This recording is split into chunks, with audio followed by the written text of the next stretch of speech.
네, 목사님께서 제 마음을 너무 잘 표현을 해주셔가지고 감사를 드립니다. 작년에 간증하고 다시는 뭐 이 자리에 제가 쓸 일이 없을 줄 알았습니다. 근데 어떻게 하나님 인도 덕분에 이렇게 또 소개돼서 또 영광입니다. 목사님 소개해 주셨듯이 왜 교리의 바람에 이리저리 이제 밀려 다니는가의 주제로 좀 말씀을 나누고자 합니다.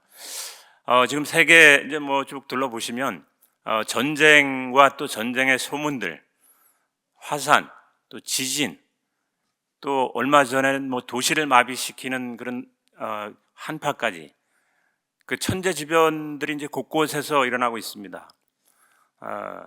그러다 보니까 각 교회들이 이 요한계시록을 또 소환하는 경우가 많아졌습니다.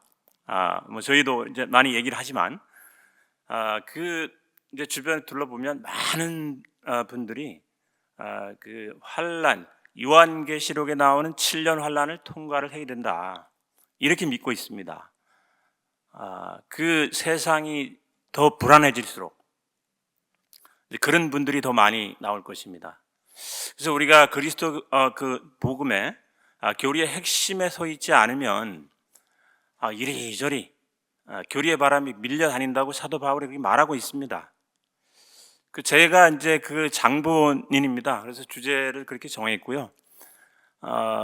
그리스도 교리의 핵심을 제가 잘 몰라서 30년 동안 이리저리 좀 다니다가 영적으로 방황하다가 오늘 또 이 자리에 나오게 됐습니다.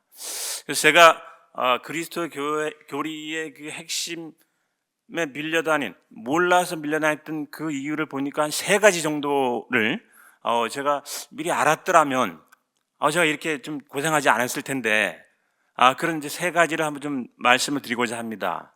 첫 번째가 이사야 46장 10절에 이제 하나님께서 우리 그 일들의 시작과 끝을 다 말씀을 해 놓으시고 특히 아직 이루어지지 않은 일들에 대해서 밝히 말씀을 하셨다고 하는데 그거에 대해서 제가 명확한 지식이 없어서 또 이리저리 30년 동안 또 밀려다녔던 것입니다. 두 번째, 그 예수님께서 이 반석 위에 내 교회를 세우시겠다고 하고 신약교회 사도를 통해서 세운 그 내 교회, 그 교회의 뿌리를 제가 알지 못해서 또 이리저리 또 방황을 또 했던 것이고 마지막 제가 3가지라고 말씀을 드렸는데 마지막 또 한 가지가 만약에 더 있다 그러면 여러분들은 또 어떤 거가 또 더 있을 것 같습니까? 네. 여러분들 뭐 생각하시는 거 맞을 겁니다. 근데 제가 생각하는 이제 마지막 3번째는 시대마다 역사하신 그 하나님의 세계 통치 경륜, 구약 시대와 또 예수님이 탄생하시고 십자가 사건까지 예수님의 사역 기간 동안 또 십자가 사건 이후에 그 말씀이 오기까지 그 사도들이 역사했던 그 기간 동안 그 다음에 말씀이 온 뒤에 그 하나님의 세계 경영 통치 방식에 대한 혼돈이 저를 또 이리저리 밀려다니게 또 했던 것입니다.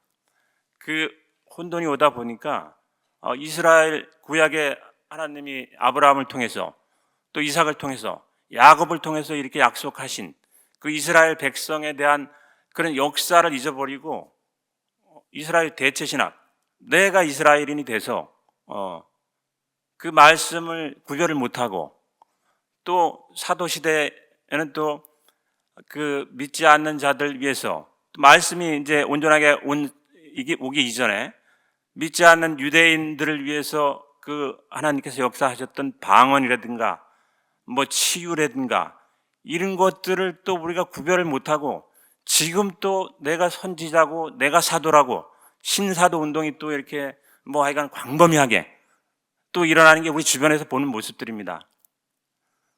그래서 우리가 이 교리에 그리스도 복음의 핵심 교리 위에 있지 않으면 앞으로 또 이제 엄청난 그런 그 교리 바람들의 이리저리 밀려다닐 것 제가 밀려 다녔듯이 또 이런 일이 또 여러분이라고 또 없다고 보장할 수가 없습니다. 그래서 오늘 같이 여러분들과 함께 나누고자 싶고자 한 거는 그 세 가지 중에 이게 너무 이제 범위가 광범위해서 우리 그한테 제일 좀 직접적으로 우리가 경험을 해야 되고 우리 앞에 다가와 오는 그 하나님께서 그 계획해 놓으신 아직 이루어지지 않은 미래 일들 밝게 알려놓으신 것을 한번 저희가 성경을 통해서 같이 한번 말씀을 나누는 그런 시간을 갖고자 합니다. 그래서 에베소서 4장 14절을 보시면 이것은 우리가 이제부터 더 이상 아이가 되지 아니하여 사람들 속임수와 몰래 숨어서 속이려 하는 자들이 사용하는 간교한 술수에 의해 교리의 모든 바람에 이리저리 흔들려 밀려다니지 아니하고 이렇게 이제 사도 바울이 그 사람들의 속임수와 이 간교한 술수에 밀려다니지 말라고 당부를 하신 그런 말씀들입니다. 그래서 오늘 말씀드린 대로 이제 주제를 좀 좁혀서 이사야 46장 10절 보시면 그 아직 이루어지지 아니한 일들을 옛적부터 밝히 알리며 이르기를 나의 계획이 설 것이며 내가 나의 기뻐하는 모든 일 이루리라 하였노라.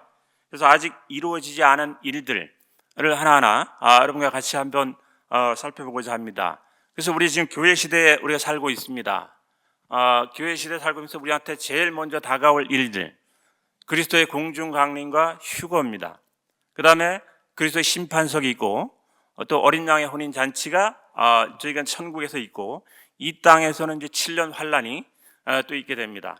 그 7년 환란 끝에 그리스도의 지상 강림, 그 후에 어린 양의 혼인 양과 염소민족의 심판이 있고 그다음에 천국 천년 왕국이 이제 시작이 되고 또 천년 왕국 끝에 또 마귀가 한번 또 들고 일어나서 이제 곡과 마곡의 심판 전쟁, 그다음에 흰 왕자 심판, 그 후에 영원한 새하늘과 새 땅의 세계가 이제 펼쳐지는데 우리 지금 제일 먼저 다가올 그 그리스도의 공중 강림과 휴거 고린도전서 15장 51절 52절 그 데살로니가전서 4장 16장 17절에 그 하나님의 나팔 소리가 날 때 눈 깜짝할 사이에 순식간에 우리가 변화가 돼서 죽은 자들이 먼저 일어나고 살아남아 있는 우리도 그들과 함께 구름들 속으로 채어 올라가 공중에서 주를 만나리라.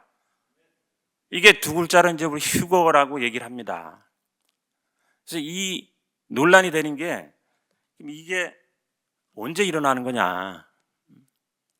이게 이제 많은 사람들의 이제 또 혼돈을 가져오고 있습니다.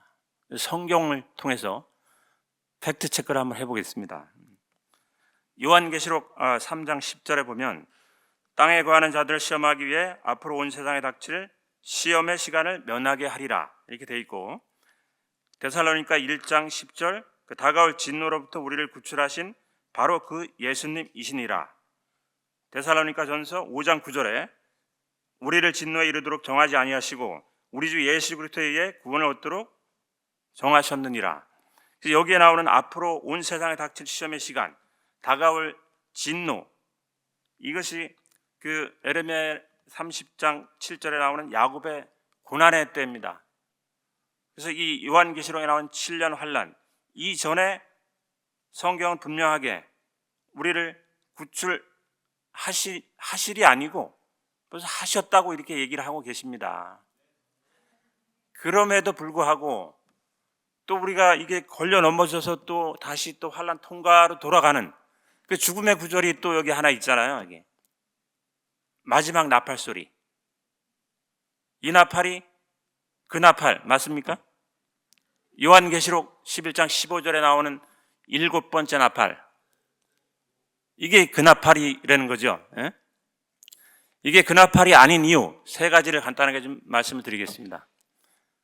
첫 번째, 그 고린도전서는 사도 바울이 고린도 교회에 편지를 쓸 때가 AD 55년이었습니다. 사도 요한이 요한계시록을 그 반모섬에서 가서 셋째 안을 갖다 보고 와서 썼을 때가 AD 96년에 쓰여진 것입니다. 사도 바울이 우리 이제 보면 66년 AD 66년에 순교를 했다고 나옵니다. 그러면 55년에 쓰여진 게 40년 뒤에 사도 요한이 보는 걸 가지고 이게 근합할이라 그럴 수가 없는 상황이었습니다. 상황이. 두 번째, 이 성경에 보면 엄밀하게 이 요한계시록 11장 15절에 나온 그 7번째 나팔도 마지막 나팔이 아닙니다. 그 뒤에 1001번의 나팔이 더 울리게 됩니다.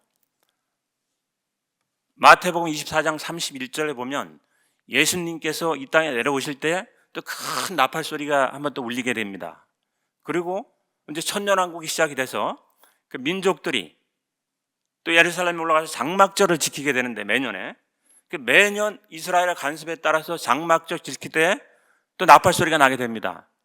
그래서 요한계시록 11장 15절에 나오는 그 7번째 나팔 뒤에도 1001번의 나팔이 더 울리게 돼 있습니다.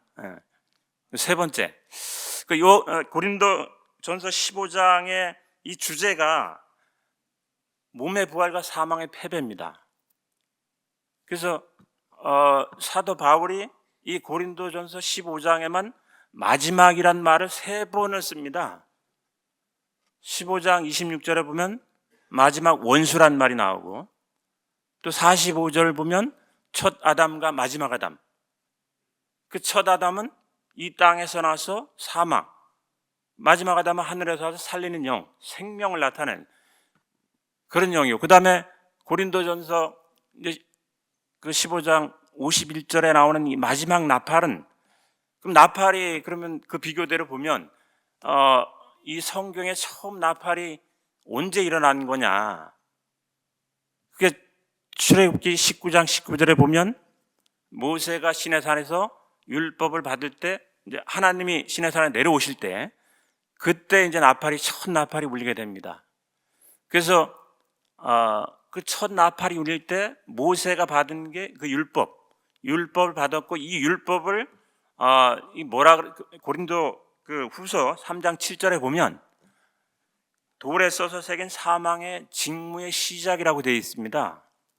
그래서 율법은 정죄와 사망, 그 다음에 사도 바울이 이 고린도 전서 15장 51절에 얘기하는 마지막 나팔, 이거는 우리가 사망 권세를 이기고 부활과 휴거를 나타내는 그런 나팔입니다.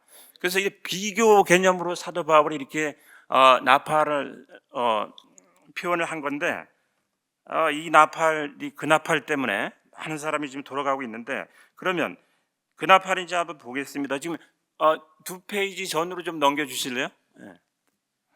고린도전서 15장 51절에 보면 이제 마지막 나팔 소리가 나오고, 데살로니가전서 4장에 보면 여기는 또 하나님의 나팔 소리라고 되어 있습니다. 이 마지막이 그렇게 중요한 거라면 이 데살로니가 전서는 AD 53년에 이 고린도 전서 쓰인 것보다 2년 전에 쓰여졌습니다. 그럼 사도 바울이 데살로니가에 있는 성도들한테도 야, 이게 그 나팔 마지막 나팔이라고 얘기를 해야 되잖아요. 근데 데살로니가 사람들 이 얘기 안 해도 이 사람들은 이게 무슨 나팔인지 다 알았습니다. 그래서 이 마지막이라는 의미는 그 비교하기 위해서, 대비하기 위해서 사도 바울이 쓴 그런 의미지 특별한 여기에 의미가 부여되는 것이 아닙니다. 그래서 이거에 대해서 그 밑에 이제 제가 고린 목사님께서 설교하신 게 있습니다. 마지막 나팔은 계시록의 7번째 나팔이 아니다 해서 한 50분 동안 말씀하신 게 있습니다. 이게 나팔의 용례, 구약에 이제 나팔이 어떤 용도로 쓰였고, 또 로마 시대에 나팔은 또 어떤 의미로 쓰였고, 자세히 아주 설명이 되어 있습니다. 그래서 그 내용을 한번 꼭 좀 보시고 다시는 이 마지막 나팔 때문에 걸려 넘어지는 일이 없도록 믿음 생활을 하셨으면 좋겠습니다. 그 다음에 이제 또 하나님께서 그래도 또 못 믿을 것 같아가지고 이제 노아하고 롯데를 또 보여주셨잖아요. 오전에 이제 목사님께서 쭉 이제 설교를 이렇게 좀 해주셨는데, 저는 이제 그 다음 거를 잠깐 좀 말씀을 드리겠습니다. 노아 때는 자세히 설명해 주셨고, 롯은 아브라함의 조카지 않습니까? 그죠? 창세기 11장 보면 이제 데라의 아들이 아브라함과 나홀과 하란이었는데, 이제 하란의 아들이 롯입니다.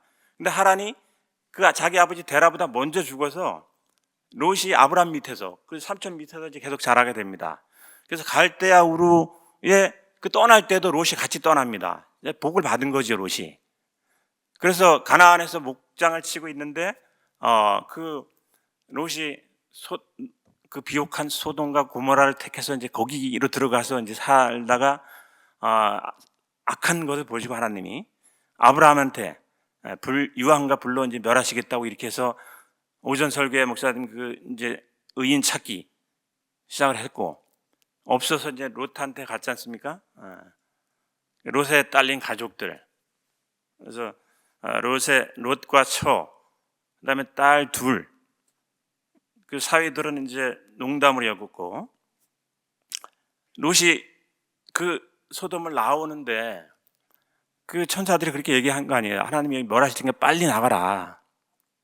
롯이 어떻게 했습니까? 주저했지 않습니까? 주저했잖아요. 주저하니까 천사들이 손을 잡고 나갑니다. 우리 아까 이제 부활 휴거 보셨는데 지금 이 땅에 만약에 오늘 휴거가 일어난다면 참 아쉬운 분들 있으시죠? 이 땅에 미련 있고 걱정하지 마십시오. 이 롯 손을 잡고 가듯이 아마 하나님께서 천사들 통해서 우리 손을 잡고 공중 구름들 속으로 채 올라간다고 되어 있지 않습니까? 이게 그 채 올라가는 게 아마 이런 모습이지 않을까.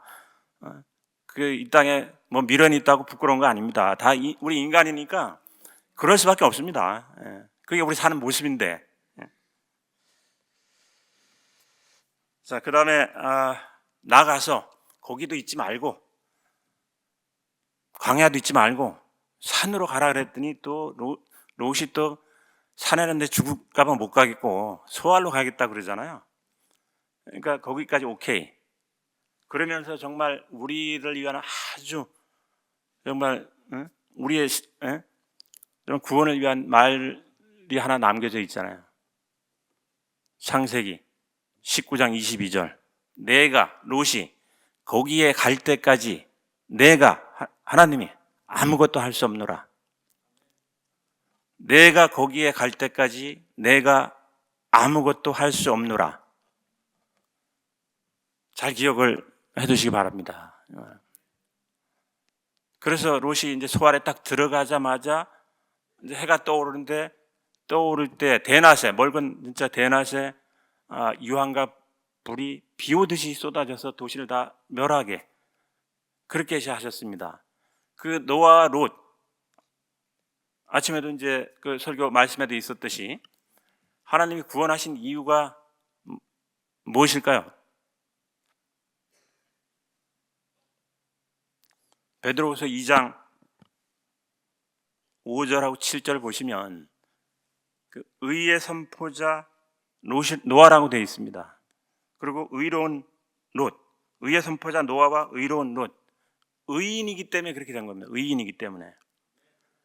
여러분들도 의인이신가요? 감사합니다. 칭의, 의인들을 심판 전에 데리고 가시는 하나님을 보여주신 겁니다. 그 마지막 때에 마지막 때 한번 보겠습니다. 데살로니가후서 2장 6절, 7절, 8절. 지금 저는 뭐 잘 안 보이는데 보이시나요? 그 데살로니가후서 그 2장 이제 3절부터 보시면 먼저 떨어져 나가는 일이 일어나고 저 죄의 사람 곧 멸망의 아들이 드러나지 아니하면 그날이 오지 아니하리라. 이렇게 되어 있죠. 멸망의 아들, 적그리스도죠.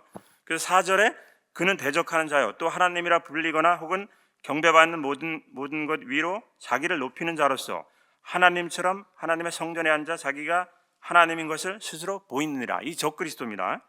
그 6절 이제 보시겠습니다. 그가 그의 때에 드러나게 하려고 무엇이 저지하고 있는지 지금 너희가 알고 있나니. 지금 뭐 하여간 드러나려고 지금 막 계속 활동을 하고 있다고 나오잖아요. 지금 그죠? 적그리스도 활동을 하고 있는데 저지하고 있는 자가 저지를 하기 때문에 겉모습이 안 나타나는 거예요. 불법의 신비가 이미 일하고 있으나 다만 지금 막고 있는 이가 막되 길에서 옮겨질 때까지 막으리라. 불법의 신비 적그리스도입니다. 지금 막고 있는 이가 누굽니까? 지금 우리는 성령 시대라고 얘기를 합니다. 성령님이 지금 성령 하나님이 지금 막고 계신 겁니다.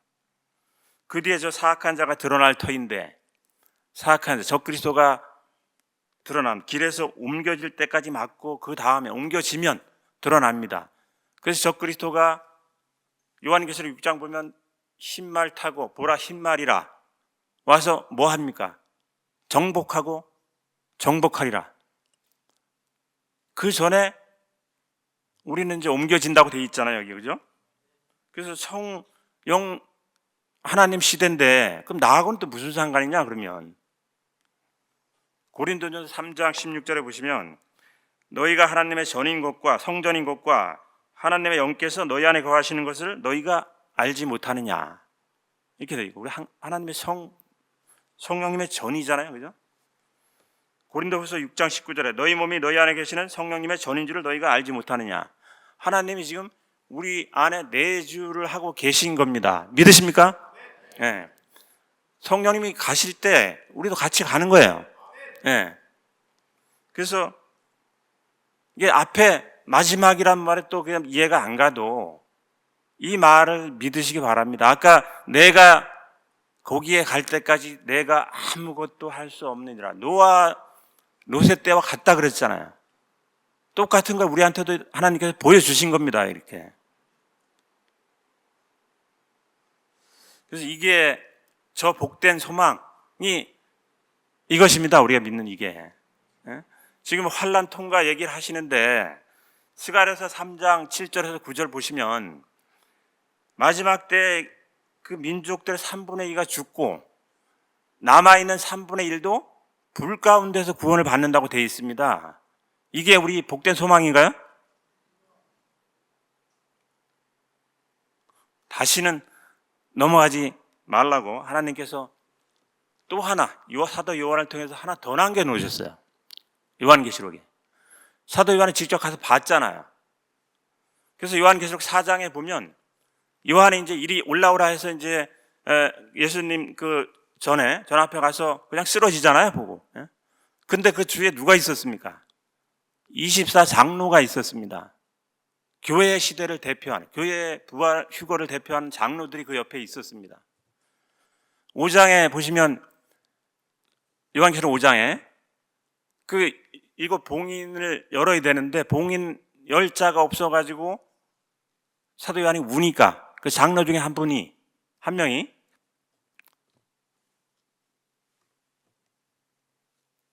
예수 그리스도, 다윗의 뿌리께서 그 봉인을 연다고 말씀하시고 그 장로들이 왕관을 벗어서 경배를 드리는 게 이제 5장입니다. 그리고 바로 6장으로 넘어가서 6장 2절에 보라 흰말이라. 그래서 적그리스도가 바로 내려옵니다. 적그리스도가 내려오기 전에, 봉인을 뜯기 전에 장로들, 우리를 대표하는, 교회시대 부활을 대표하는 장로들이 바로 거기 있었습니다. 셋째 하늘에. 또 하나 더 있죠, 이거 말고. 요한계시록 19장 1절부터 10절까지가 어린 양의 혼인잔치입니다. 혼인잔치가 끝나고 11장부터 16장까지가 이제 그리스도의 재림이 나옵니다. 그래서 우리가 천국에서 올라가야 또 혼인잔치를 할 거 아니에요. 혼인잔치 하고 내려오시는 겁니다. 우리는 올라가 있는 거예요. 이게 사도 요한이 가서 본 거를 기록해 놓은 거잖아요, 이게. 그죠? 그래서 이거는 제가 말씀드리는 게 아니고, 목사님께서 월부두 박사님 그때 이제 강연을 메이저 바이블 프로퍼시스 해가지고 37번의 강연을 하시면서 그 책을 좀 보라 그래서 제가 이해도 안 가는 걸 좀 봤습니다. 이거 준비하느라고 아주 그냥 엄청 고생했습니다. 예. 거기에 나오는 이렇게 월부두 박사님이 말씀하신 내용입니다. 이걸 보고 믿으라고, 환난전 휴거를 믿으시기 바랍니다. 제 말이 아니고. 예. 그 다음에 이제 됐습니다. 여기까지 참 우리가 저 인상이 남는 게 목사님 설교 들으면서 우리가 인생 살면서 이제 판단의 실수를 할 수 있다. 여기서 뭐 이런저런 투자 실수도 할 수 있고 뭐 사회생활 하면서도 그렇고 할 수 있는데 이 환난전 뒤고에 대해서는 실수를 하지 마라. 그렇게 한번 설교하신 적이 있습니다. 저만 들었나요? 예. 이게 딱 그겁니다. 이게 다른 거 실수해도 좋은데 이거에 대해서는 실수하지 마시기 바랍니다. 이제 그 다음부터는 이제 뭐 우리 배움을 위해서 이제 이렇게 좀 알아두는 그런 내용들입니다. 제일 중요한 거 이제 끝났고 시간이 그 다음 이제 그리스도의 심판석 우리 휴거가 된 다음에 그리스도의 심판석이 이제 기다리고 있잖아요. 네. 그래서 고린도후서 5장 10절, 로마서 14장 10절 12절에 보면 그리스도의 심판석 앞에 자기가 행한 것에 따라 하나님께 회개 보고를 하리라. 우리가 고린도서 5장 10절에 보면 우리가 반드시 다 우리가는 누굽니까? 그리스도인입니다. 그리스도인 휴거가 된 구원을 받은 그리스도인만 해당이 되는 겁니다. 그래서 이건 그러면 이제 시계열상으로 보면 휴거돼서 바로 이제 이렇게 나온다고 설명을 하고 있는데 어디에 그런 말씀이 있는가요? 누가복음 14장 14절에 보면 의인들이 부활할 때 내가 보답을 받으리라 이렇게 되어 있습니다. 부활을 하고 보답을 이렇게 하는. 그래서 그 뒷장을 한번 좀 봐주시죠. 이건 뭐 책들과 기념책이라고 제가 이제 한번 했는데 그 요한계시록 20장 그 12절에 보면 신왕자 심판에는 책들과 또 다른 책 그리고 이제 생명책이라고 이렇게 되어 있습니다. 근데 저는 기념책이라고 한 이 좀 설명을 드리겠습니다. 그래서 여기에 저희가 이제 죄에 대한 기록은 뭐 당연히 없죠. 저희가 이제 구원받고 하늘에 가서 우리가 한 거에 대해서 이제 그 공만 심판을 받는 거니까. 그 이사야 44장 22절 내 죄를 구름 지우듯이 지웠으니 내게로 돌아오라 이렇게 이제 말씀하시고 계시고 히브리서 10장 17절 보면 또 내가 그들의 죄들과 불법을 다시는 기억하지 아니하리라. 그래서 죄에 대한 기록은 없습니다. 그러면 뭐를 심판을 받냐? 저는 제가 그 직장인으로서 이제 부름을 받았습니다. 그 너희가 받은 곳에 머물라. 제가 부름 받은 곳 청지기 역할을 할 곳은 제 직장입니다. 목사님은 여기서 이제 사역하시는 게 또 이제 부름 받으신 거고 또 전도사님 뭐 집사님들도 그러실 테고 그래서 저하고 목사님하고 비교하는 게 아니에요. 저는 제가 제 직장에서 청지기 역할을 한 거 가지고 하나님이 평가하시는 거지 누구 다른 사람들하고 비교해서 이렇게 평가하시는 게 아닙니다. 그래서 그런 내 청지기 역할이 뭐고 또 행위로 돌아가는 얘기 아닙니다. 제가 혼돈을 좀 했었어요. 때문에 우리가 믿음이 장성하면 거기서 나오는 이제 성화 그 역할이 각 자기가 맡은 직장이면 직장 뭐 가정이면 가정 그 역할 내에서 내가 청지기 역할을 하라는 것입니다. 그거에 따라서 또 하나님이 심판을 하시는 겁니다. 아주 여기 또 제가 보다가 정말 재밌는 구절이 하나 있어가지고 밑에 적은 게 그겁니다. 말라기 3장 16절 그때 주를 두려워한 자들이 서로 자주 말하며 주께서 귀를 기울여 그것을 들으시고 주를 두려워한 자들과 자신의 이름을 생각한 자들을 위해 자기 앞에서 기념책을 기록하셨느니라. 그래서 저 기념책이라고 제가 적어놨는데 이게 주를 두려워한 자들 누구죠? 구원받은 자들이라고 목사님 여러분 주를 두려워하는 자들이 정말 많이 나옵니다. 성경에 구원받은 자들이 여기 보시면 자주 말하며 교제하는 거 얘기합니다. 교제할 때 주께서 귀를 기울여 들으시고 그것을 기념책에 기록한다고 되어 있습니다.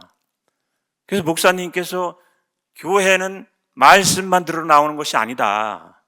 교제를 하러 오는 곳이다 하고 막 강조를 여러 번 하셨잖아요. 제가 그걸 몰랐습니다. 저는 사실.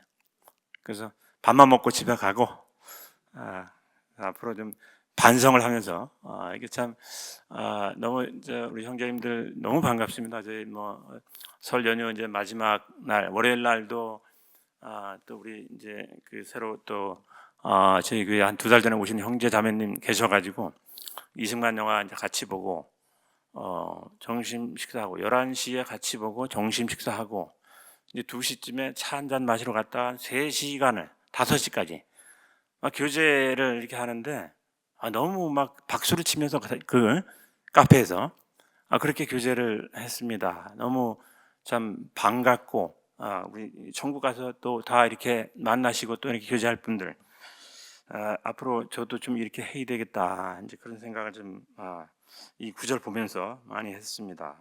그 다음에 이제 어린 양 혼인 잔치가 있습니다. 고린도후서 11장 2절 보면 그 다 읽지는 않겠습니다. 그 집에 가서 꼭 한번 다 읽어 보시고요. 순결한 한 처녀로 그리스도께 드리기 위해 너희를 한 남편과 정혼 시켰기 때문이라 이렇게 되어 있습니다. 순결한 처녀 요한계시록 14장에 누구라고 나옵니까? 14만 4천은 이제 순결한 처녀라고 나옵니다. 우리가 14만 4천이라는 얘기가 아니고 구원받은 자들을 얘기하는 겁니다. 그래서 순결한 처녀로 이렇게 죄가 이게 다 사하여진 그런 처녀 여자가 아닙니다. 그래서 유대인의 결혼 관습에 따라서 정혼을 하고 요한복음 14장 2절 3절 보면 예수님께 또 너희를 위해 처소를 예비하러 가노니 처소를 예비하면 내가 있는 곳 거기에 너희도 있게 하리라 이렇게 되어 있습니다. 그리고 우리가 휴거돼서 가서 이제 어린 왕의 혼인 잔치를 합니다. 여기 이제 정혼이 나오는데 정혼은 또 언제 받는 거냐? 이거 정혼은 언제 하는 거냐? 이러시는 분이 이제 계십니다. 그래서 구원의 패키지 그 다음 장 보시면 구원의 패키지 칭의, 성령 침례, 정혼 이게 하나의 패키지입니다. 우리가 믿을 때 다 한 번에 다 받는 겁니다. 진짜 그런가요?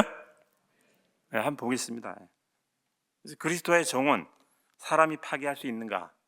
이런 주제로 한번 여러분들 질문을 한번 던져보고요. 그 칭의 로마서 3장 24절 그리스도 예수님 안에 있는 구속을 통해 하나님의 은혜로 값없이 의롭다고 인정받았느니라. 또 3장 28절 보시면 그러므로 우리는 사람이 율법의 행위 없이 믿음으로 의롭다 인정받는다고 결론을 내리노라.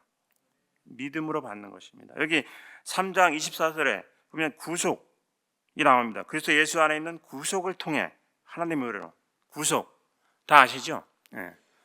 구약의 그 레위기의 25장을 보면 이게 속량이 나옵니다. 그 노예를 대신 사서 자유롭게 해주는 거 이걸 속량이고 이게 구속이고 대속이고 이제 그 같은 의미로 사용을 하고 있습니다. 예수님께서 십자가에 못 박히심으로써 우리의 죄를 대신해서 갚는 것 구속입니다. 구속. 그래서 구속을 통해 하나님의 은혜로 우리가 값없이 믿음으로 이렇게 칭의를 이제 얻게 됩니다. 그 믿음 뭐를 믿으신 건가요? 우리가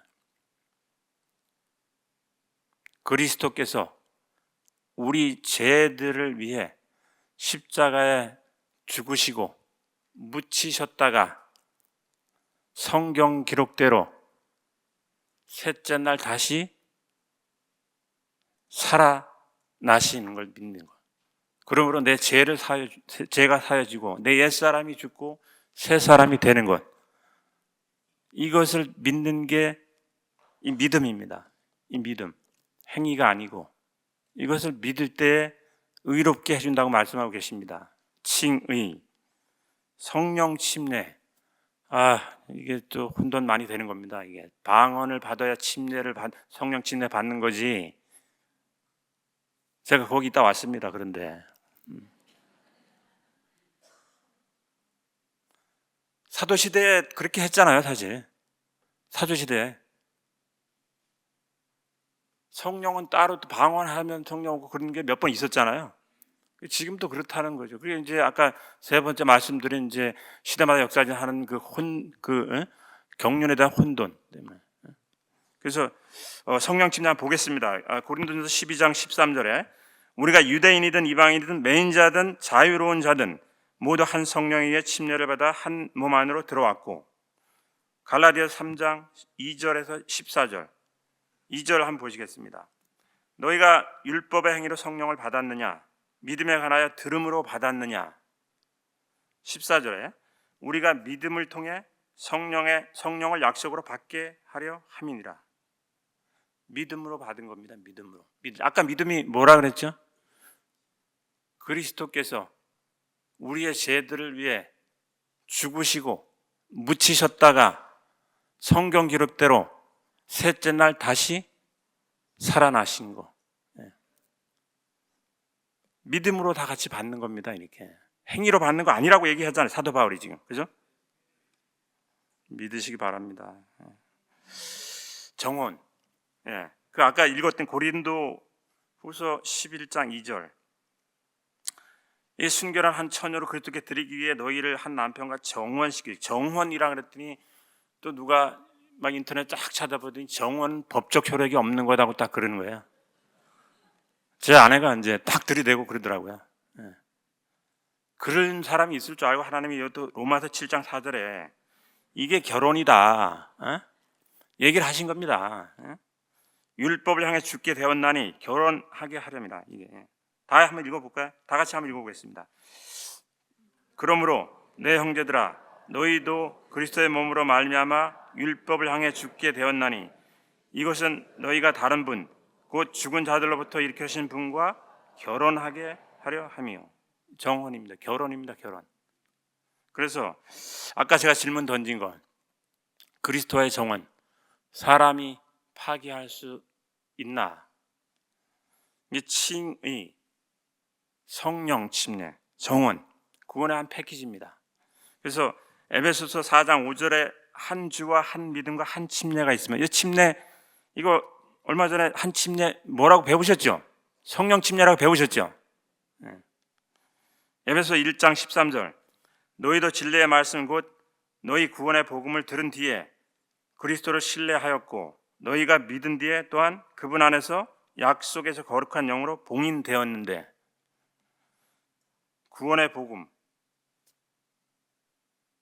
들었고 또 믿었잖아요. 아까 믿음, 아까 얘기했죠. 한 번 더 할까요? 그만하겠습니다. 믿어서 약속의 저 거룩한 영으로 봉인이 되어 있습니다.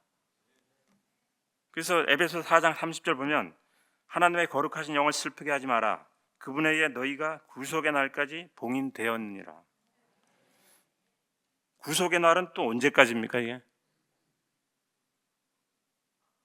구속의 날까지 봉인됐다고 우리는 막 늘 그냥 이게 내가 휴거되는 날까지 이제 이렇게 생각을 하고 있는데 한번 보겠습니다. 디모데후서 4장 18절 다 같이 한번 찾아서 보겠습니다.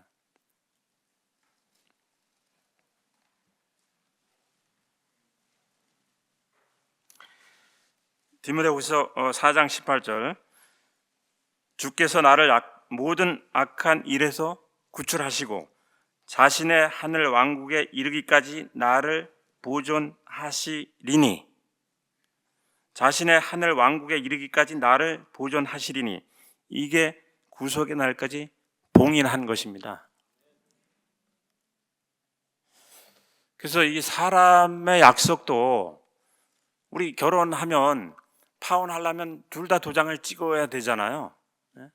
살다가 내가 하나님 싫어서 나 하나님 싫어하고 내 마음속에 있는 이제 뭐 문서로 보이는 건 없죠. 내 마음속에 하나님하고 이 정혼한 걸 다 버리고 내가 나갈지라도 하나님께서는 이걸 봉인을 해 놓으신 거예요. 그래서 이게 성립이 안 돼. 내가 나가도. 이 봉인은 언제 뜯습니까? 여기 보면 하늘 왕국에 이르기까지 나를 보존하시고 또 요한계시록 5장 보면 봉인을 뜯는 자가 누굽니까?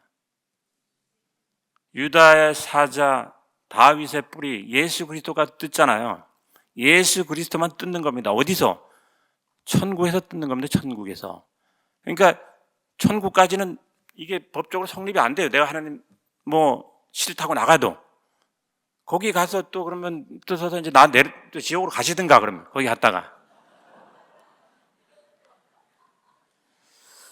그래서 갈라디아서 3장 15절 한번 다 같이 한번 보겠습니다. 3장 15절 하고 17절 다 찾으셨으면 다 같이 한번 읽어보겠습니다. 자, 다 찾으셨나요? 그것이 단지 사람의 언약이라도 일단 확정되면 아무도 취소하거나 거기에 더하지 못하리니. 3장 17절 하나님께서 그리스도 안에서 미리 확정하신 그 언약을 430년 뒤에 생긴 율법이 취소할 수 없으며, 이게 아브라함한테 약속한 게 430년 뒤에 율법이 왔다고 취소할 수 없다고 말씀하신 겁니다. 그래서 하나님께서도 이렇게 말씀을 해놓으셨어요. 이게 취소 안 된다. 그래서 이게 영원한 구원의 안전 보장.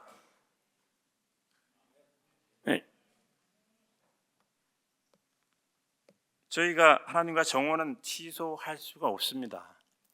천국 갈 때까지.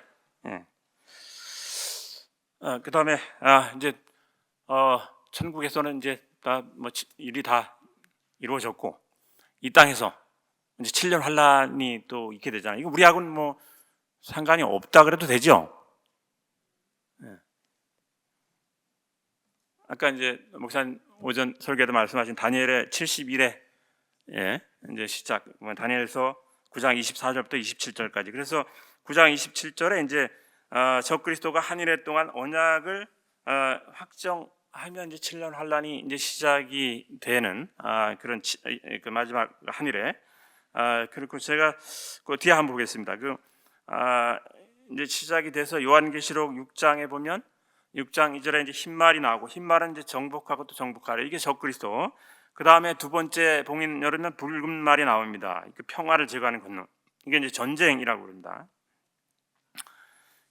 그 셋째 이제 검은 말이 세 번째 이제 봉인을 들어 나오는데, 그때는 그 1데나리온의 밀 한 대, 1데나리온이 하루 월급에 해당되는 거라고 이제 그렇게 설명이 돼 있더라고요. 하루 월급, 하루 일해가지고 밀 한 대 받는 거예요. 초고 인플레이션이 온 겁니다. 우리 그 러시아 우크라이나 전쟁하면서 보셨죠? 전쟁이 일어나니까 어떻게 되는지. 3고가 왔잖아요. 고물가, 고환율, 또 하나 뭐죠? 고인플레. 고환율, 고금리, 고인플레입니다. 죄송합니다. 그래서 이 7년 환란이 시작되면 적그리스도가 이제 세계 정복 전쟁을 시작을 합니다. 첫 번째 나타나서 정복하잖아요. 정복하고 마지막에 3년 반 돼서 예루살렘 정복 전쟁을 해서 정복하고, 이제 자기가 성전에 들어가서 하나님이라고 딱 이제 하는 그 다음에 어떤 일이 일어납니다. 그 다음에 전 세계 통치, 짐승의 표로 전 세계 이제 통치를 하게 됩니다. 마태복음 24장 보면 그 마지막 때 징조, 딱 적그리스도가 나타나고 전쟁, 기근과 역병.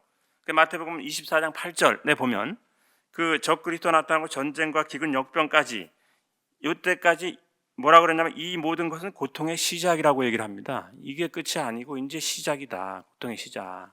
그 뒤에 죽음, 천재지변 이런 것들이 나타납니다.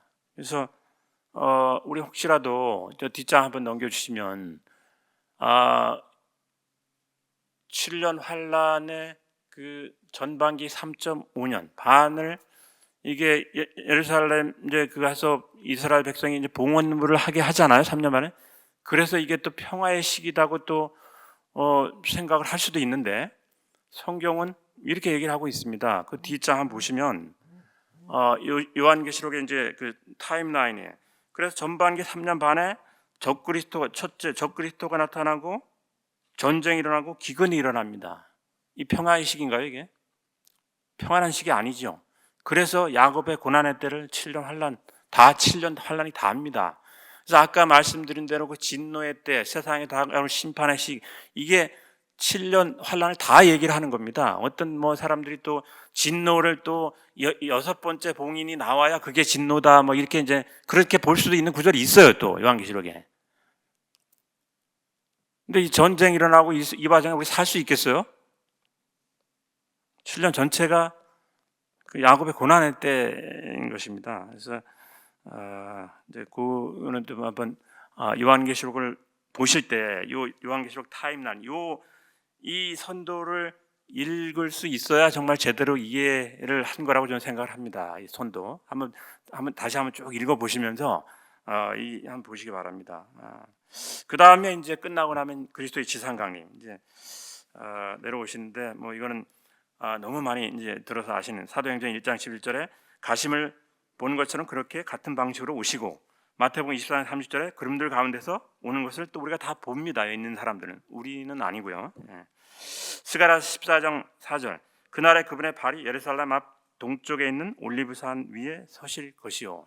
그래서 시계열적으로 다 이렇게 볼 수 있도록 다 보게 이렇게 이제 해서 내려오십니다. 재림이 없다고 또 얘기하는 베드로 후서 3장 아까 목사님 아침에 말씀하신 3장 2절 3절에 그리스도가 오신다는 얘기가 어디 있느냐? 여기 있습니다. 여기 그 구절이 오신다는 얘기가.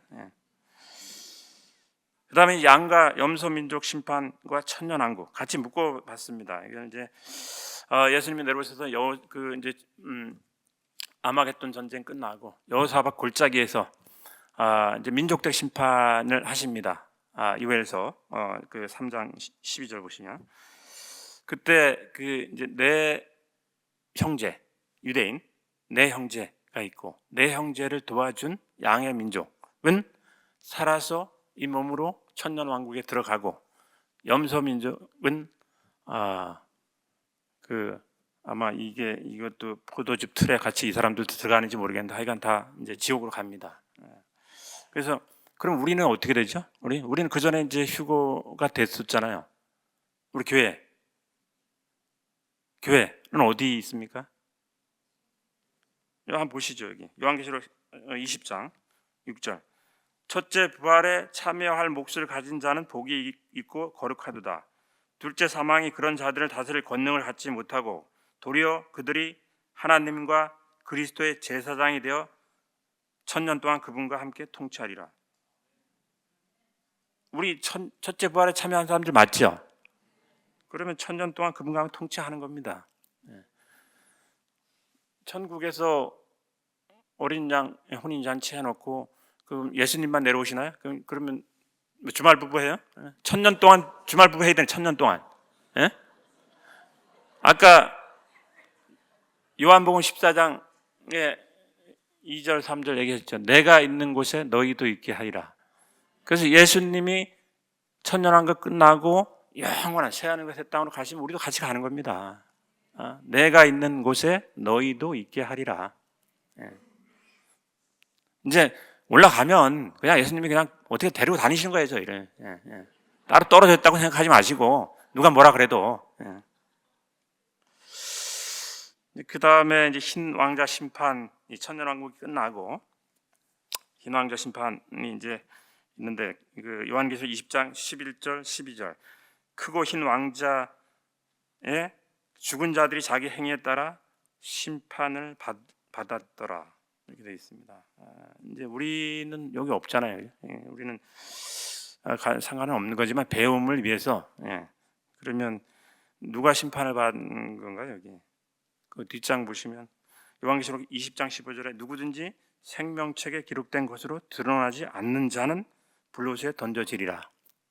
그래서 여기 모르겠습니다. 이때 또 생명책에 기록된 자들이 또 있을 수도 있나 봐요. 그렇게 얘기하는 사람들도 있어요.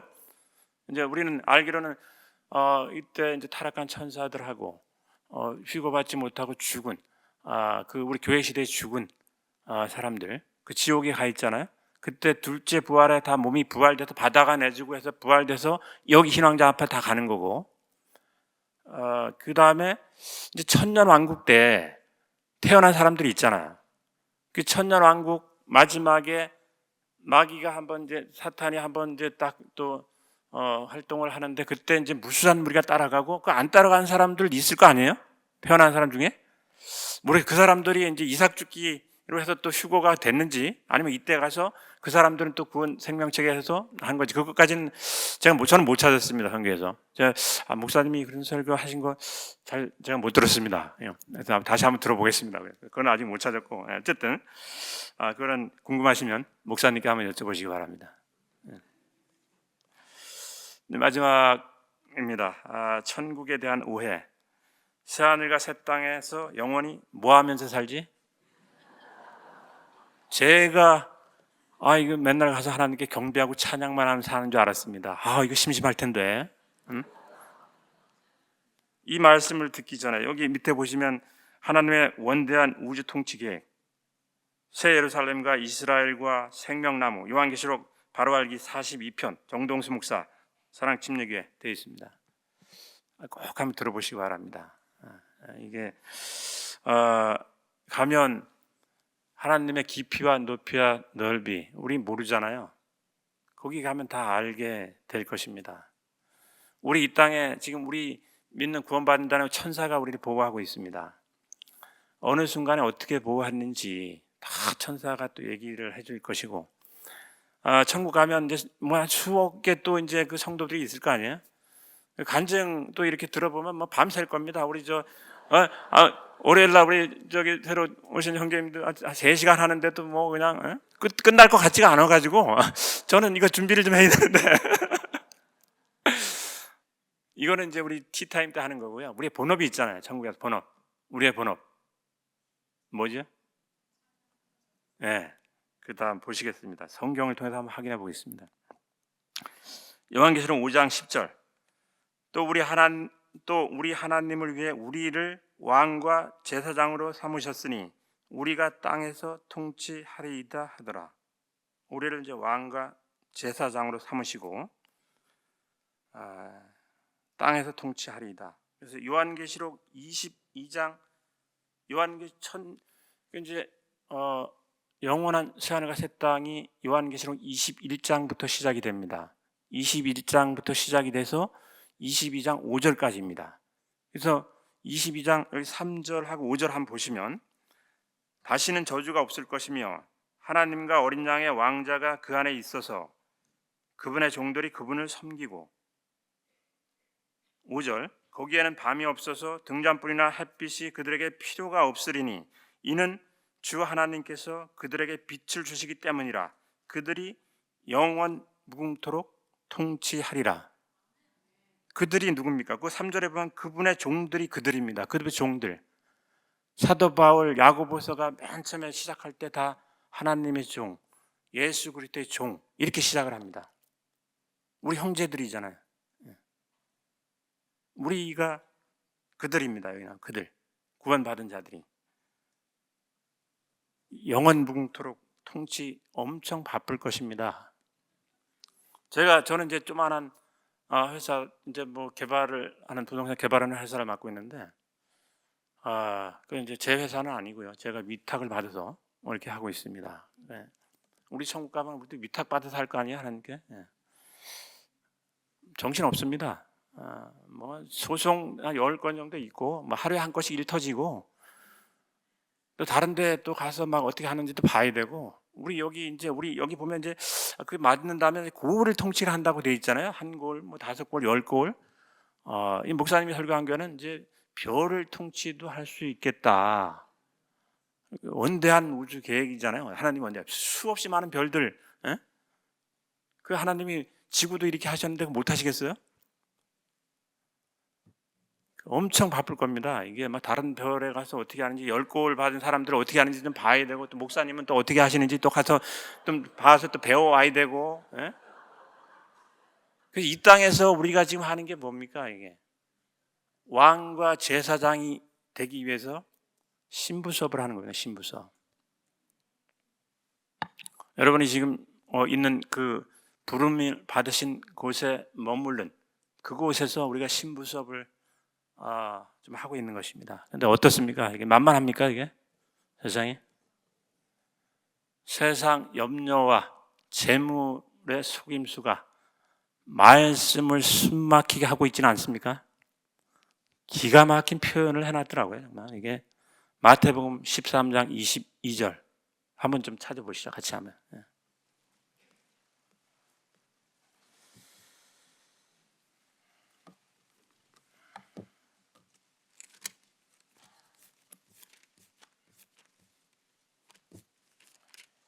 맞나요? 13장. 예. 13장 22절. 예. 가시나무들 사이에 씨를 다 같이 한번 읽어보겠습니다. 예. 가시나무들 사이에 씨를 받은 자 또한 말씀을 듣되 이 세상 염려와 재물의 속임수가 말씀을 숨막히게 함으로 열매를 맺지 못하게 되는 자니라. 저도 뭐 하나 아침에 이제 출근할 때 엘리베이터에 딱 서서 항상 기뻐하라, 쉬지 말고 기도하라, 모든 일에 감사하라. 그러고 이제 올라갑니다. 문 여는 순간부터 뭐 일 하나 터지면 기도도 안 나옵니다. 말씀도 보기 싫고 다 잊어먹고. 또 이 재물의 속임수는 또 어떻습니까? 재물의 속임수가 아니라 저는 제 욕심을 내서 제 욕심으로 재물의 속임수가 재물이 우리 속이는 게 아니고 제가 욕심이 나서 어디 저 막 유명한 벤처기업에다가 미래 노후자원까지 투자해가지고 그 회사 지금 어디 있는지는 몰라요. 어떻게 합니까 이게? 제가 1년에 저는 이제 매일 1년마다 갱신입니다. 연말 되면 이제 갱신 다시 또 재계약을 받아야 이제 또 다음 해 이제 또 일을 할 수 있고 이제 그런 과정입니다. 뭐 1년 뭐 한 달 우리 한 치 앞을 내다볼 수가 없어요. 그런데 제가 뭐 걱정한다고 될 일인가요 이게? 최선을 다하는 것뿐이죠.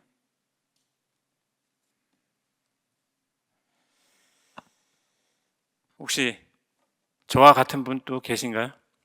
이 목사님, 이게 번역자 모르겠어요. 번역자 목사님이라고 번역자가 아마 이 구절을 썼을 때 이게 세상 염려와 재물의 속임수가 말씀을 숨막히게 한다고.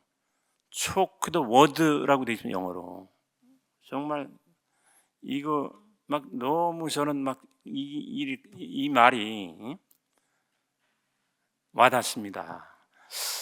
이 번역하실 때 아마 그런 심정으로 번역을 하신 것 같아요. 이 개역 성경에는 이게 이 말씀을 막혀라고만 되어 있습니다. 완전히. 초크 더 워드, 숨이 막히는 겁니다. 숨이. 우리 이 세상 일 때문에 어떻게 됩니까 이게?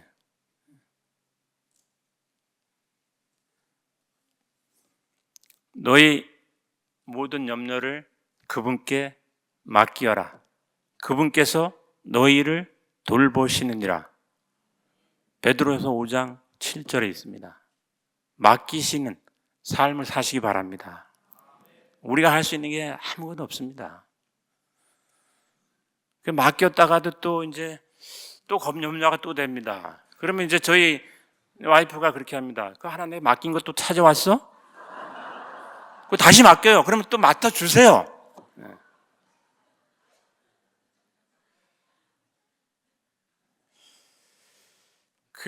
저는 뭐 말씀드렸듯이 내년 연말 가면 뭐 다들 긴장하고 막 이렇게 걱정을 안 합니다.